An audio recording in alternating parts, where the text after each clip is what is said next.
regular, everyday civilians haven't seen what the military has seen, and they don't realize that the freedom that we have today was actually fought for. If there's one group of people we have to honor, it's those men and women, because it changes them in a way that I don't think we could ever comprehend. It's just amazing to think of how strong these men and women had to be.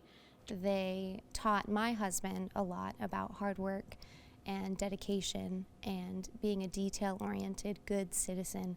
My father had over 30 years of service as a Green Beret in the U.S. Army. He retired as a full colonel. He was a medic in Vietnam. One of his favorite sayings was that Rambo was a wimp. I remember a couple of months before he passed, my grandfather told me the story that he was headed towards D-Day, the Battle of Normandy.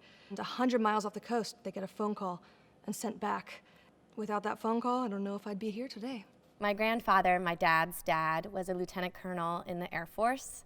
He flew F-4s, otherwise known as the Phantom.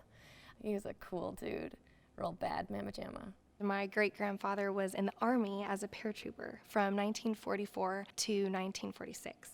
And he jumped out of, I guess, 47 planes. It was recorded. My granddad was a sailor in the Navy, and his ship was actually bombed when he was at Pearl Harbor. They were able to get to one of the safety reserves in order to get off the ship, so they were unharmed, and he was able to then go on and serve in the Navy. My grandfather was in the Army Air Corps during World War II. One morning, he got this feeling that he really needed to study a map of the area, which he had never done before, and lo and behold, that was the day that his plane was shot down. Luckily, the Allies found him. Then they flew him back to the United States, where he met my grandmother, who was a physical therapist in the Army, and he also received a Purple Heart.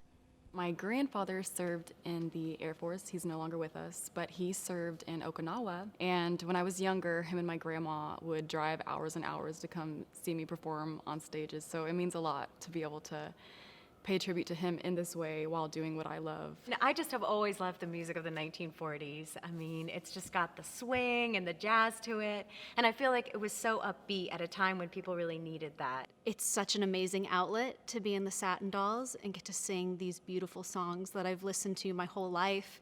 These are songs that stand the test of time, and these are songs that have survived so many generations. The Armed Forces medley is surprisingly emotional. When you go through it, you think you're being strong and you're representing these branches. And then something happens when you start to see the branches of people that stand. It's one of the most amazing things to see all these men. They stand up and they salute, they put their hands on their hearts. Seeing the people who really have sacrificed a lot is really, really special, especially being up on stage and singing their song and having them sing along with us. It's just really magical. The magic in performing in general, I think, is when you can really include the audience and make them feel connected and at home. That's why we do what we do.